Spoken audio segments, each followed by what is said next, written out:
Hello and good morning, everyone. Sixth class. Our today's topic is changes due to expansion and contraction of materials. Expansion और contraction की वजह से जो changes हैं उनके बारे में देखेंगे। एक्सपेंशन क्या होता है? फैलाव। जब कोई चीज़ या उसके मटेरियल दूर दूर जाते हैं तो उसको एक्सपेंशन बोलेंगे, और जब किसी के मटेरियल या जो एटम मॉलिक्यूल है वो पास पास में आएंगे उसको कॉन्ट्रैक्शन बोलते हैं। ठीक है, एक्सपेंशन का मतलब खिंचाव और कॉन्ट्रैक्शन का मतलब जुड़ाव, ज़्यादा पास में आना। When an object is heated, many changes take place. Most substances expand on heating and contract on cooling. तो जब हम कभी किसी सब्सटेंस को गर्म करते हैं, हीट करते हैं, तो हीट करने पर चीज़ें फैलती है, एक्सपेंड होती हैं, और वापस से उसको ठंडा करने पर वो कॉन्ट्रैक्ट होती है। जैसे कि वाटर हो गया, तो वाटर को गर्म करेंगे तो वो गैस में कन्वर्ट हो जाएगा, मतलब उसके जो मॉलिक्यूल्स थे वो दूर दूर चले गए, दिखने भी बंद हो गए। लेकिन जब उसको ठंडा करेंगे, वाटर को फ्रिज के अंदर रख देंगे, तो वो बर्फ बन जाएगा, तो उसके मॉलिक्यूल पास पास में आ जाएंगे। We all have seen the tools which are used to dig the soil. तो हमको पता है जब कभी हमको सॉइल के अंदर कोई गड्ढा खोदना होता है तो उसके लिए क्या इक्विपमेंट का यूज होता है। Have you ever seen how the iron blades in these tools are fixed to the wooden handle? तो जो आयरन की जो टूल है उसको किसके अंदर, एक लकड़ी के हैंडल के अंदर फिट किया होता है। The iron blades of these tools have a ring in which the wooden handle is fixed. तो जो आयरन ब्लेड है जिससे हम लोग खोदते हैं, तो उसके बीच में एक छोटा सा होल होता है जिसके अंदर जो लकड़ी का हैंडल है उसको फिक्स किया जाता है। Normally the ring is smaller in size than the wooden handle. जो लकड़ी का हैंडल है उसकी साइज से उस रिंग की साइज कम होती है। To fix the handle the ring is heated and it becomes slightly larger in size.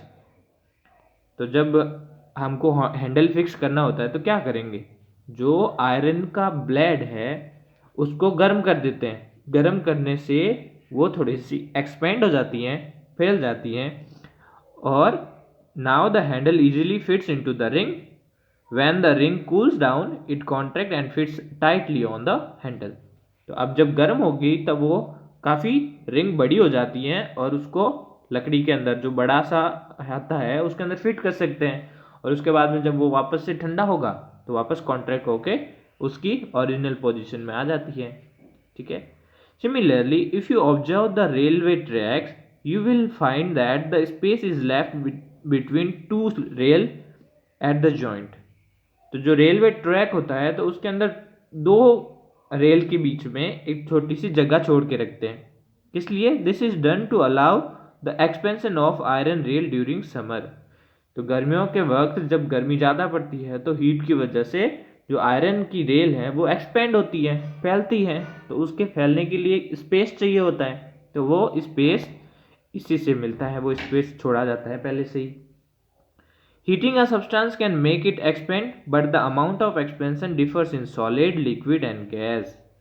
तो जो हीट करने से ऑब्जेक्ट क्या करेंगे, एक्सपेंड तो होंगे, लेकिन अलग अलग सब्सटेंस, जैसे अगर सॉलिड, लिक्विड और गैस है तो उनके अंदर एक्सपेंशन अलग अलग होगा। सॉलिड के अंदर एक्सपेंशन कम होगा, लिक्विड में उससे ज़्यादा होगा, गैस में उससे भी ज़्यादा होगा। Gas expand the most while solid expand the least. जो गैसियस सब्सटेंस हैं उनमें एक्सपेंशन सबसे ज़्यादा होता है, लेकिन सॉलिड के अंदर कम होता है। फैक्टोविडियम क्या है? Liquid mercury expand on heating and this property is use to make thermometer. जो टेम्परेचर मापने के लिए यूज होते हैं थर्मोमीटर्स, उनके अंदर मर्क्यूरी डाली जाती है, क्योंकि मर्क्यूरी टेम्परेचर के साथ ज़्यादा सेंसिटिव है, वो थोड़ा सा ही टेम्परेचर लेके एक्सपेंड हो जाती है, तो वो अपन को एग्जैक्ट टेम्परेचर बता देती है। While cooling does just the opposite of heating. अब कूल डाउन, हीटिंग से तो एक्सपेंशन होता है, जब हम किसी ऑब्जेक्ट को ठंडा करेंगे, कूलिंग करेंगे, तो ये उसका उल्टा हो जाएगा। Cooling causes a material to contract. Cool करने की वजह से मटेरियल्स कॉन्ट्रैक्ट होते हैं, पास पास में होते हैं।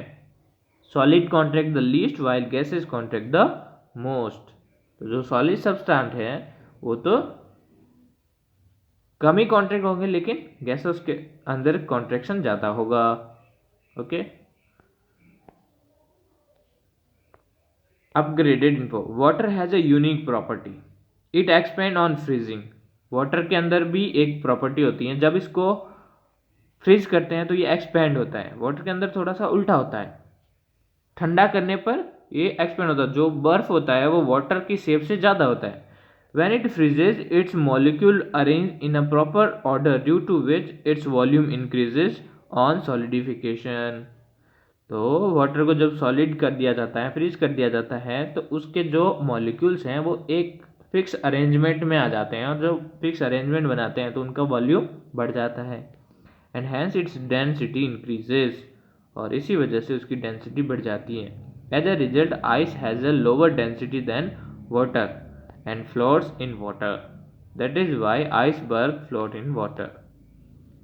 तो इससे हमें क्या पता चलता है कि जो बर्फ होता है उसकी डेंसिटी वाटर से कम होती है, इस वजह से वो वाटर के ऊपर तैरने लगता है।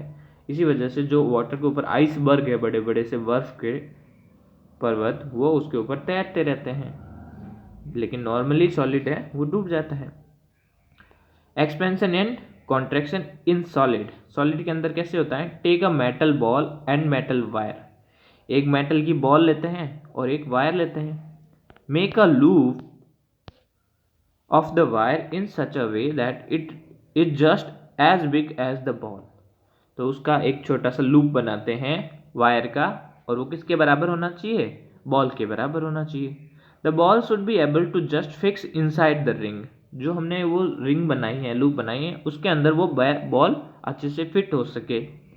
Take out the ball and keep it aside.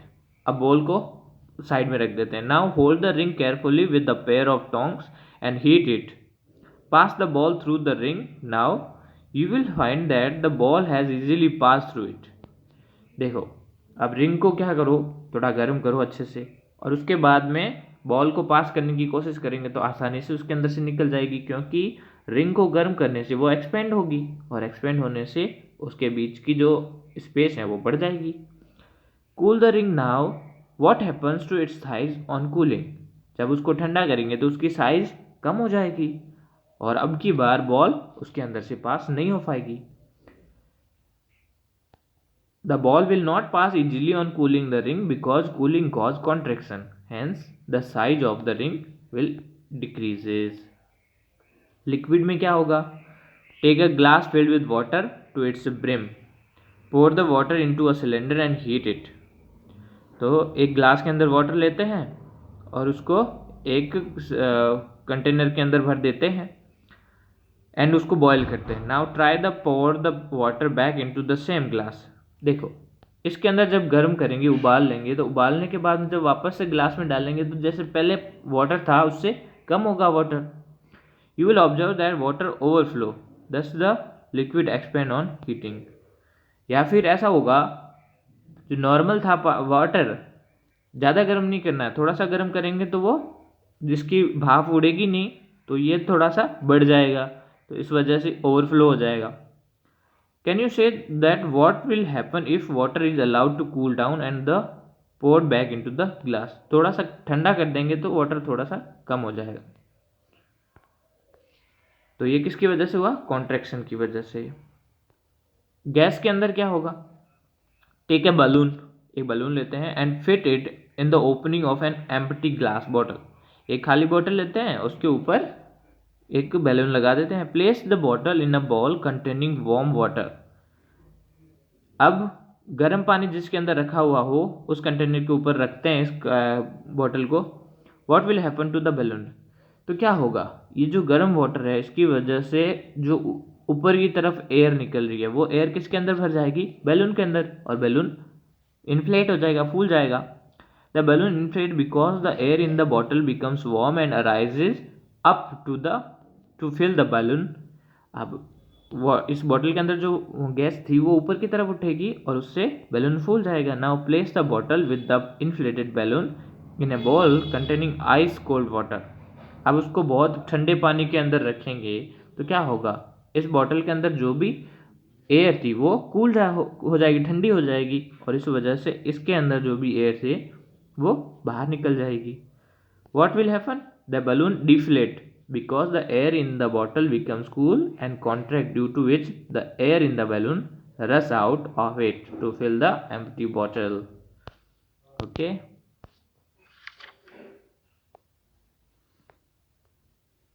Changes due to interaction next part में देखेंगे.